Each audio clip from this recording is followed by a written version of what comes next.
Andy Burnham's first week has been decisive and optimistic. There's a Burnham bounce in the polls, and now he's starting on some massive political decisions, all bringing their own bear traps. So just how long can this honeymoon last? Well, what is going on in politics this week? I think that's a big question. And already we're speaking on Tuesday. I think the contours of the political debate have already been set. When we look back at the end of this week, when we sit down in the Times Parliamentary Office to write our Saturday read, I think the opening sentence, or certainly a big chunk of it, will be the week the polls turned, because we've had 3 opinion polls so far this week, one from YouGov for the Times, one from Survation, and another from More in Common. And all of them show something that we had long forgotten was even theoretically possible. For the first time since April 2025, a party other than Reform is in the lead in those opinion polls. Now, first things first, worth saying, these are not the sort of leads that guarantee Labour a total landslide.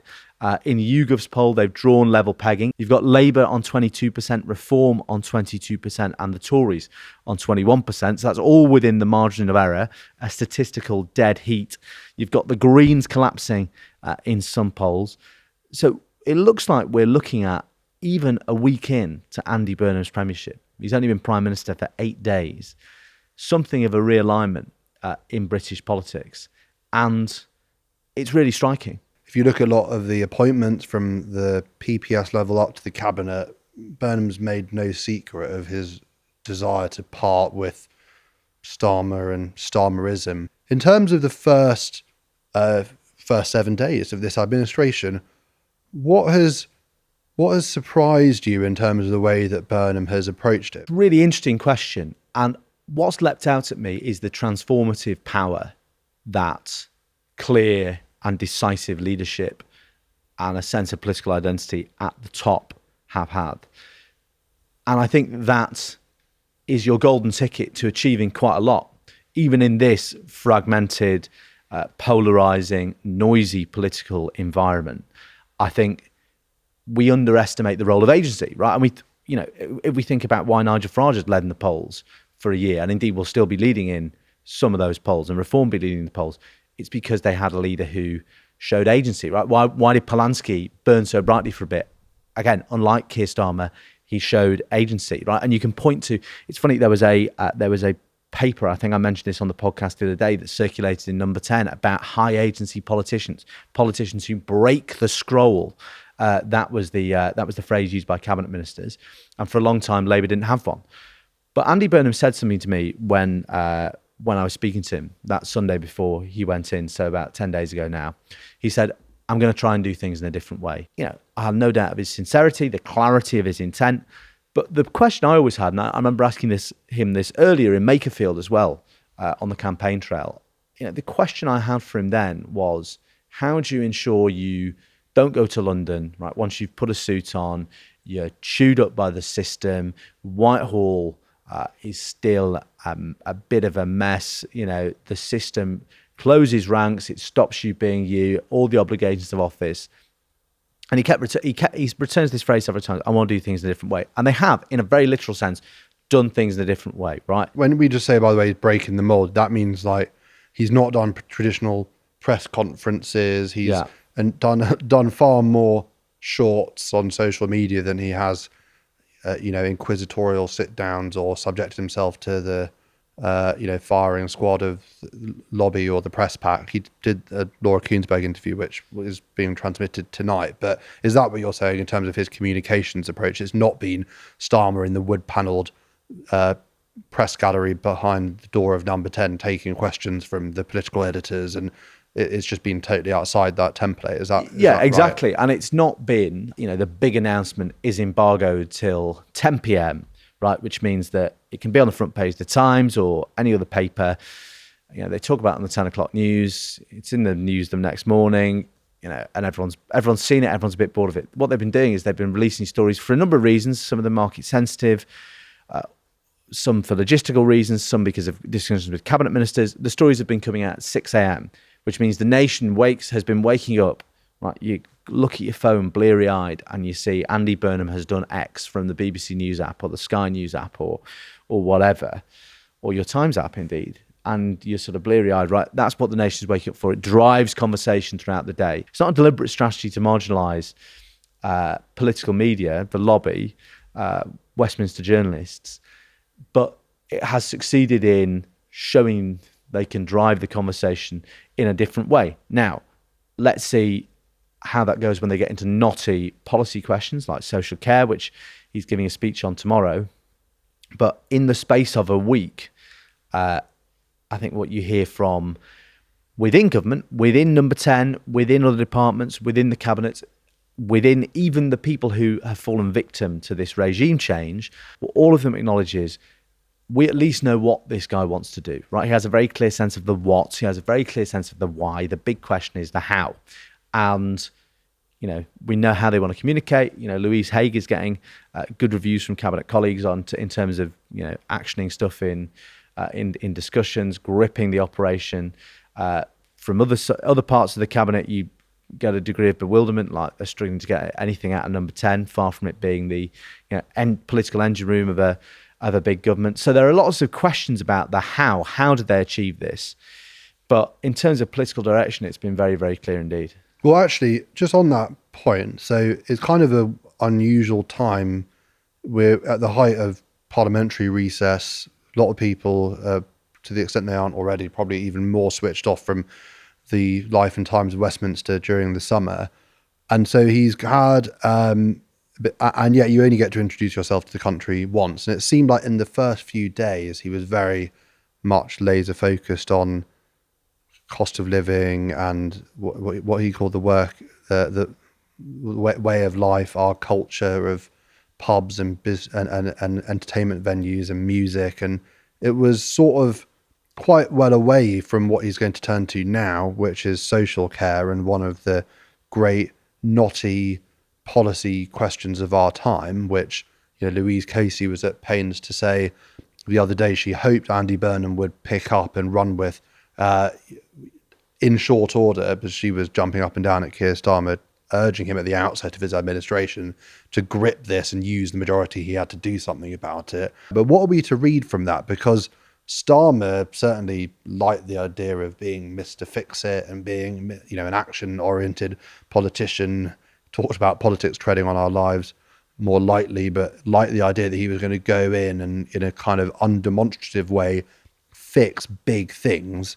So what do we derive from the fact that Burnham is, you know, imminently now going to tackle one of the great unsolved dilemmas of, you know, that's haunted British politics for basically 3 decades and hasn't been addressed at all? The framing of your question reminds me of something David Blunkett said to me a couple of weeks ago when I interviewed him. You know, Burnham's great mentor, and he said, you know, Burnham feels that he needed to convey a degree of optimism and dynamism in that first week. And the Prime Minister himself said to me, you know, I'm not pretending that, you know, a £2 bus fare or, you know, a £5 off your energy bills a month or a grand off a pub's tax bill a year is going to be transformative and has solved everything.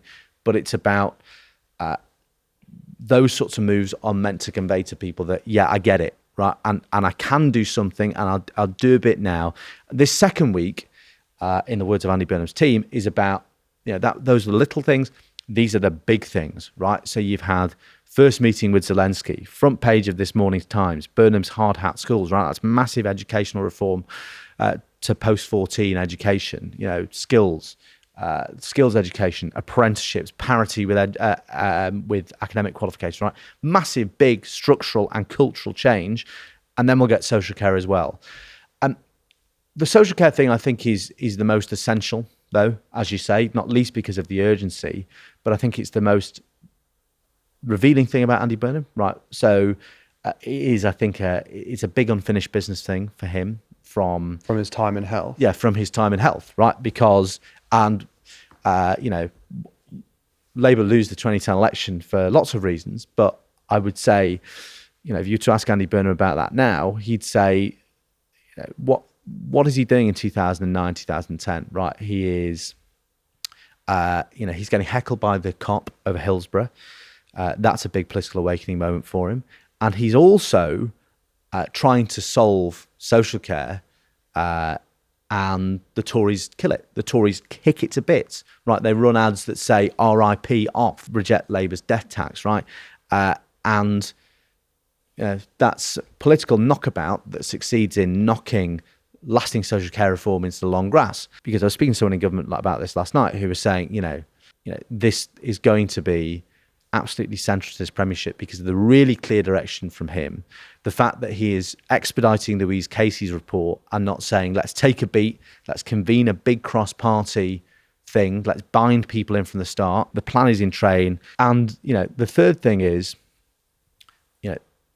it's going to expose him very quickly, to his phrase, political capital, but also the need for actual capital, right? He is running headfirst into a political minefield, because immediately the questions are not just how you're going to pay for this, right? That's the entry level question. What happens when, as one of the people who'll be involved in the implementation of all of this was saying to me yesterday, what happens when the King's Fund, the Wellcome Trust, the IFS, the NHS Confederation, whoever, 10 former health secretaries come out and say, great idea, but the impacts on the NHS will be negligible, right? This is going to cost every household an extra 10 grand in tax or whatever.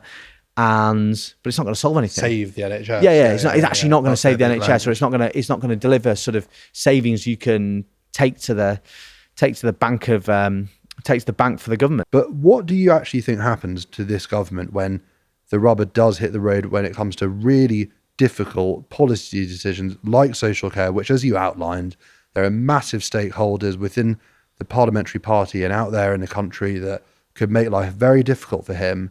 And Burnham has, in ways that are vaguely redolent of Corbyn's kinder, gentler politics, spoken so much about the idea that, he's going to do away with traditional whipping. He wants to do things differently.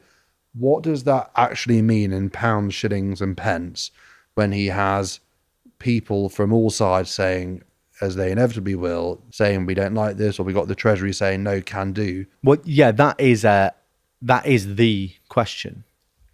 Someone did say to me yesterday, people are in for a very rude awakening come September. Well, it wasn't just one person, right? Several people, including a good mix of people who are sympathetic to this project and feel badly let down and screwed over by this new political project. September is going to hit this government like a ton of bricks. You'll have parliamentary questions from the Tories every day. You'll have a hyper-engaged media. Steve Swinford will be in this chair, machine gunning them every day. It's a parliamentary party that has a very noisy minority of people who feel bruised, who feel humiliated, who feel like they don't want to do Andy Burnham any favours whatsoever. And, maybe Darren Jones will get on his hind legs and give a speech about fiscal responsibility, and by that point Labour have maintained this modest lead in the polls for a while, and the rest of the Parliamentary Labour Party goes, shut up, Darren, don't care, whatever. Or maybe, actually, they listen to that and say, actually, bang on, you're right. Ooh, my constituents in insert southeast marginal here haven't really liked the sound of any of this. What are we going to do about this? I didn't get a job, or I've been demoted, or...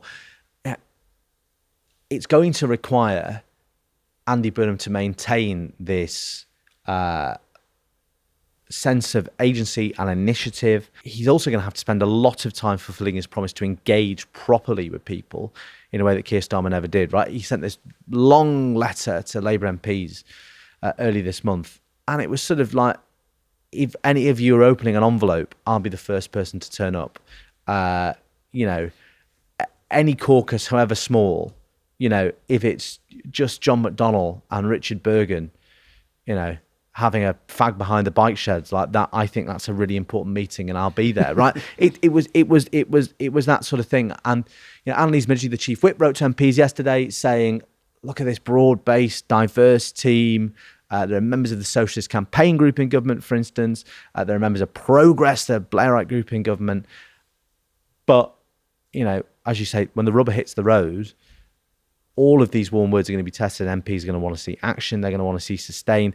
And they will need to see, and if Andy Burnham isn't enjoying the sort of sense of agency and sense of being in control of events. We've not yet seen a version of Andy Burnham as Prime Minister who's at the mercy of events. And I think that is the big danger in terms of political management, because that's when it always fell apart for Keir Starmer. Well, that leads us nicely into the break, after which we're going to talk about the other side of this coin.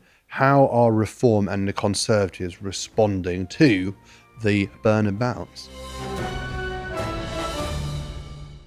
Welcome back to The State of It. Gabriel, I've got to pull you up briefly before we get back into it.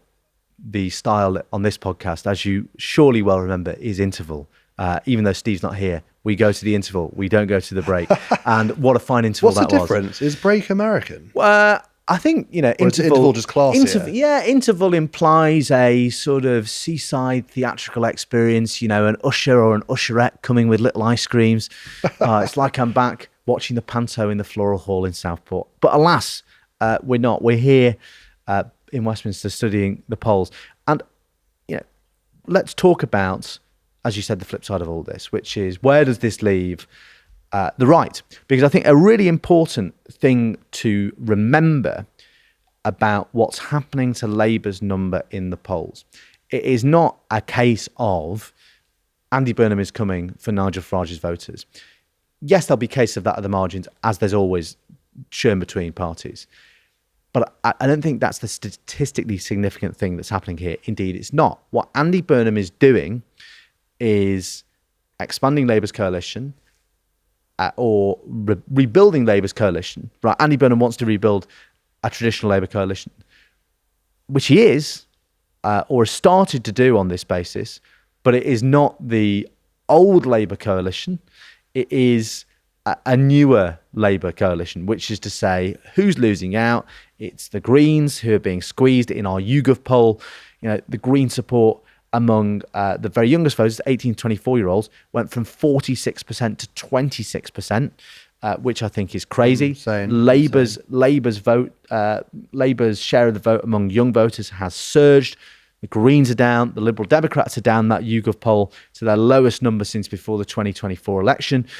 And yes, if you look at Reform's number, it peaked a while ago and has been in a sort of steady-ish decline, not dramatic decline, but it's not like Andy Burnham is eating Reform's lunch. What he's doing is he's reuniting, or appears to be reuniting, the left, and that leaves the right with a big strategic decision to make, or voters on the right, because the prize now for Reform is stay a clear second.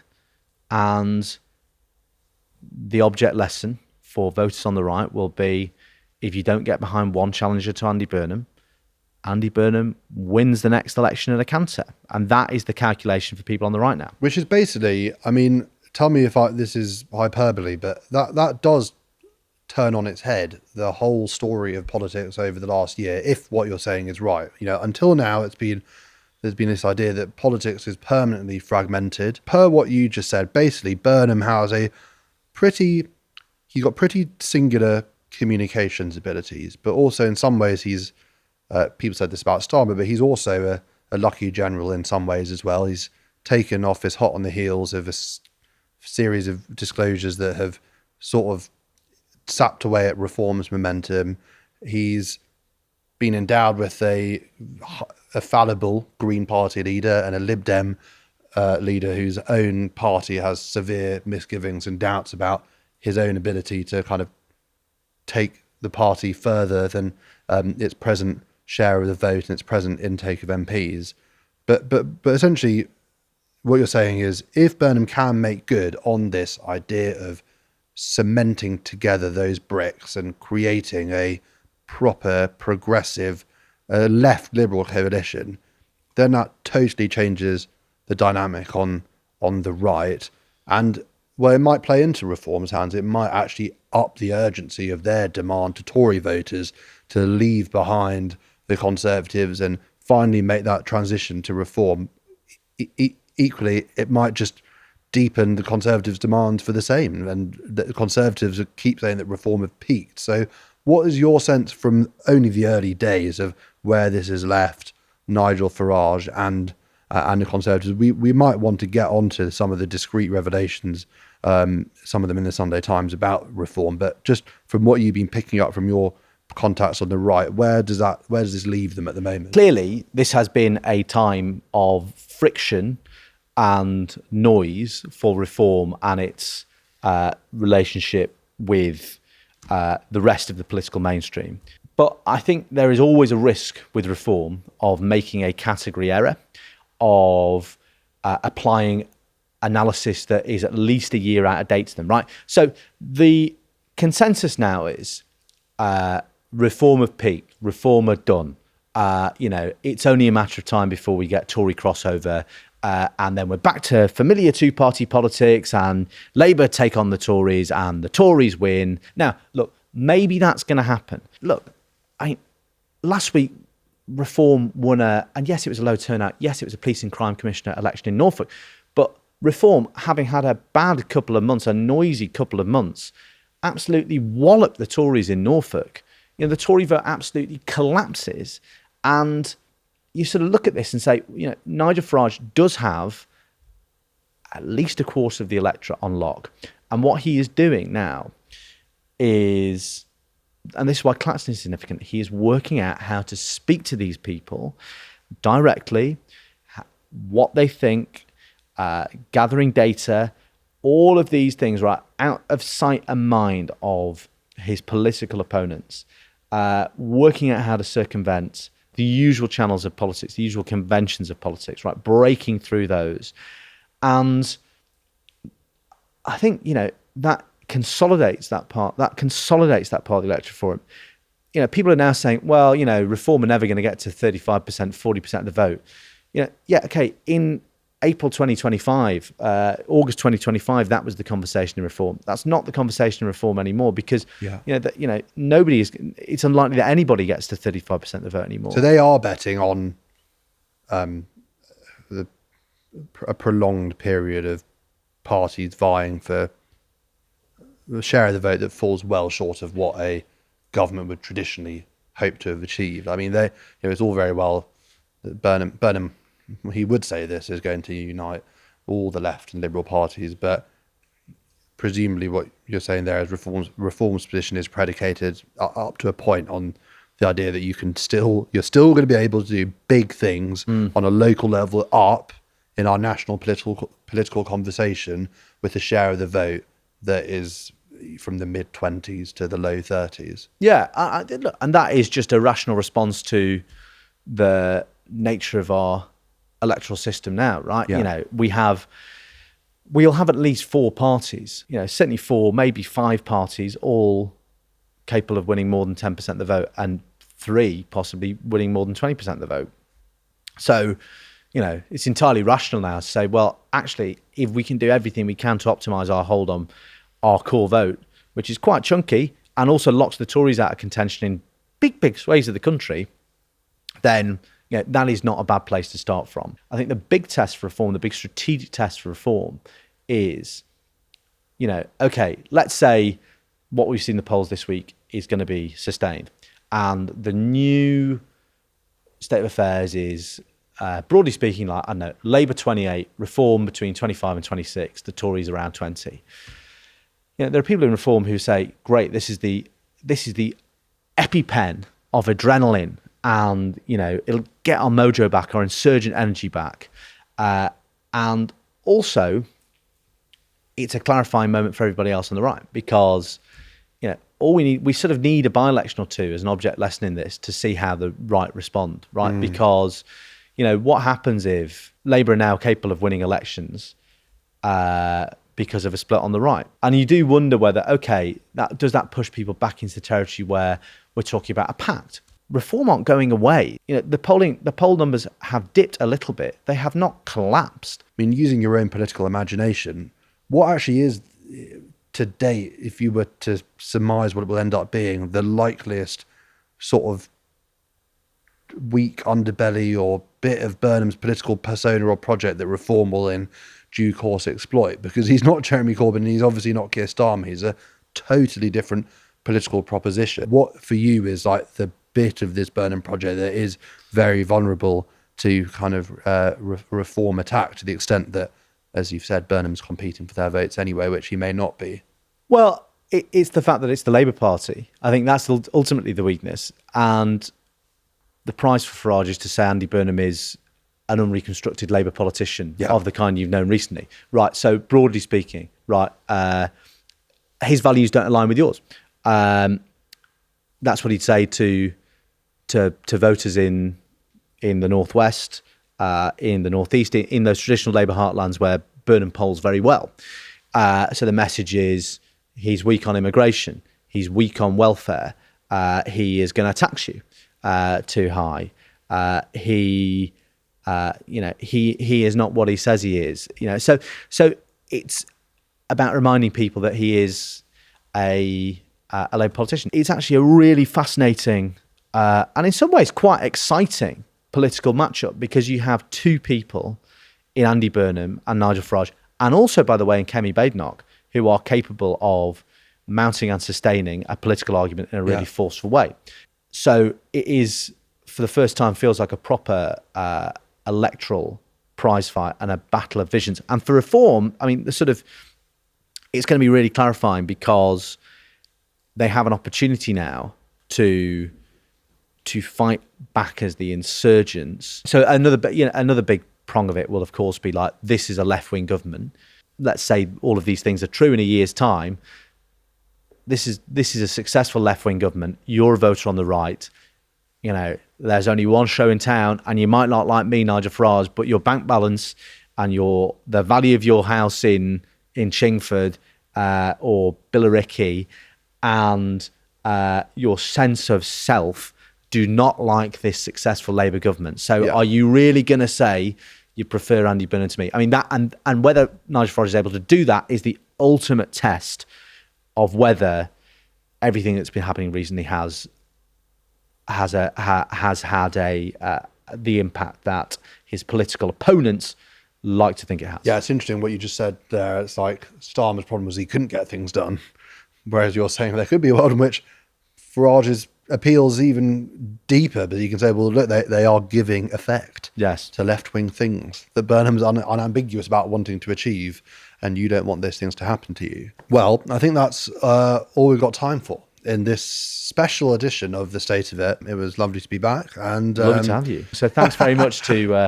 Euan Dawtrey, Molly Guinness. And if you're listening still, make sure you like, subscribe, and share this podcast wherever you get yours from.